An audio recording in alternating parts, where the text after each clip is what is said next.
Hi hello welcome back to my channel.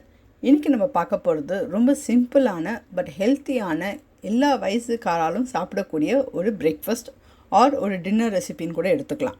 வாங்க இன்றைக்கி நம்ம பண்ண போகிற கோதுமை ரவை உப்புமாக்கு என்னென்ன பொருள் வேணும் அப்படிங்கிறத பார்க்கலாம். நான் எப்போவுமே சொல்கிற மாதிரி அடிபாகம் கொஞ்சம் திக்காக இருக்கிற மாதிரி ஒரு கடாயை எடுத்துக்கலாம். இன்றைக்கி நான் 1.5 கப்பு கோதுமை ரவை எடுத்துட்டுருக்கேன். ஸோ இதை எண்ணெய் விடாமல் ட்ரை ரோஸ்ட் பண்ண போகிறோம். இது கலர் மாறக்கூடாது. தொட்டால் அது சூடு நமக்கு கைக்கு தெரியணும். அந்த அளவு இதை வறுத்தா போதும். வறுத்துட்டு இதை ஒரு கண்டெய்னரில் மாற்றி வச்சுக்கோங்க. அதே கடாயில் 2 ஸ்பூன் எண்ணெயை விட்டு எண்ணெய் நன்னா சூடானதுக்கப்புறம் கடுகு போடுங்க. கடுகு நன்னா வெடித்ததுக்கப்புறம் உளுத்தம்பருப்பு கடலைப்பருப்பை சேர்த்து நன்னா வருங்கோ. பருப்போட கலர் மாற ஆரம்பிக்கும் போது நம்ம பொடி பொடியாக நறுக்கி வச்சுருக்கிற இஞ்சி, பச்சை மிளகாவை கீரி சேர்த்துட்டுருக்கேன். கூடவே உங்களுக்கு வேணும்னா ஒரு காஞ்ச மிளகாவையும் சேர்த்துட்டு இது எல்லாத்தையும் நல்லா வதக்க போகிறோம். இஞ்சி நல்லா வதங்கினா தான் நல்ல ஒரு டேஸ்ட்டாகவும் இருக்கும், அதோட வாசனையும் நல்லா இருக்கும். இப்போ அடுத்தது நம்ம பொடி பொடியாக நறுக்கி வச்சுருக்கிற வெங்காயத்தை சேர்த்துக்கலாம். வெங்காயம் சேர்த்துக்க மாட்டேன் அப்படின்னா நீங்கள் வெங்காயத்தை விட்டுட்டு நீங்கள் உடனே காய்கறியை சேர்த்துக்கலாம்.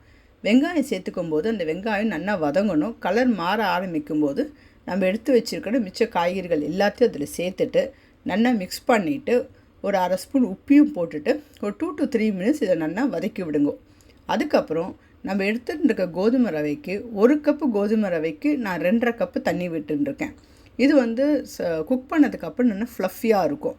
உங்களுக்கு குழஞ்ச மாதிரி வேணும் அப்படின்னு நினச்சேன்னா 2.25 3 டம்ளர் வரைக்கும் தண்ணி விடுங்க 1 டம்ளர் கோதுமை ரவைக்கு. இப்போ அந்த தண்ணியை சேர்த்துட்டு இது நல்லா கொதிக்க ஆரம்பித்ததுக்கப்புறம் நீங்கள் முன்னாடியே பெருங்காயம் சேர்த்துட்டேன்னா ஓகே, இல்லைன்னா இப்போ பெருங்காயத்தை சேர்த்து கொஞ்சமாக உப்பையும் இப்போவே சேர்த்துன்றுங்க. இது நல்லா தண்ணி கொதிக்க ஆரம்பித்ததுக்கப்புறம் அடுப்பை லோ ஃப்ளேமுக்கு மாற்றிட்டு நம்ம வறுத்து வச்சுருக்கிற கோதுமை ரவை அதில் சேர்த்துட்டு நல்லா கிளறி விடுங்கோ. இது அந்த தண்ணியோடு நல்லா சேர்ந்து கொதித்து நமக்கு ஒரு கூழ் பதத்துக்கு வரணும். தண்ணியெலாம் தெரியக்கூடாது. ஃபுல்லாக அது கோதுமை ரவை அதை அப்சர்வ் பண்ணியிருக்கணும். அந்த ஸ்டேஜில் அடுப்பை மீடியம் லோ ஃப்ளேம்லேயே வச்சுட்டோ இல்லை லோ ஃப்ளேமுக்கே கம்ப்ளீட்டாக மாற்றிட்டோ நீங்கள் அதை மூடி வச்சு குக் பண்ணுங்கள் ஒரு 5 நிமிஷம். அது 5 நிமிஷத்தில் பார்த்தேன்னா இது நல்லா வெந்திருக்கும், ஒரு மாதிரி ப்ளஃபியாகவும் வந்திருக்கும் உங்களுக்கு.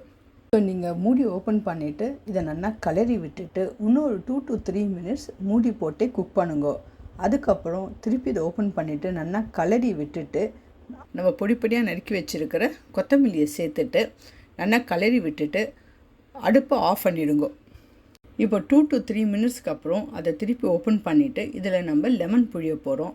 லெமன் புழியறதுக்கு முன்னாடி நீங்கள் உப்பு செக் பண்ணிக்கோங்க. உங்கள் உப்பு தேவைப்பட்டதுன்னா நீங்கள் குக் பண்ணும்போதே சேர்த்துட்டுருக்கலாம்.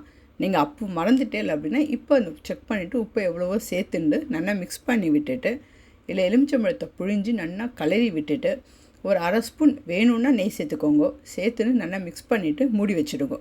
ஒரு 15 to 20 மினிட்ஸ்க்கு அப்புறம் இதை ஓப்பன் பண்ணி திருப்பி கிளறி விட்டேன்னா நல்ல பொலன்னு இருக்கும். அதாவது ஒட்டிண்டு நம்ம குழஞ்சி போயிருக்காது, நல்ல பொலன்னு இருக்கும். ஸோ உங்களுக்கு சர்வ் பண்ணி சாப்பிட்றதுக்கும் ரொம்ப நல்லாயிருக்கும். இதை தொட்டுக்கிறதுக்கு நல்ல காரமான தக்காளி தொக்கும் யூஸ் பண்ணிக்கலாம். இல்லைன்னா நீங்கள் ஏதாவது ரைத்தா யூஸ் பண்ணிக்கலாம். தக்காளி ரைத்தா பண்ணலாம் ரொம்பவே நல்லாயிருக்கும். ஸோ இந்த ரெசிபி உங்களுக்கு பிடிச்சிருக்கும்னு நினைக்கிறேன். கண்டிப்பாக ட்ரை பண்ணி பார்த்துட்டு உங்களுக்கு எப்படி வந்தது அப்படிங்கிற ஃபீட்பேக்கை என் கூட ஷேர் பண்ணுங்க. தேங்க்யூ.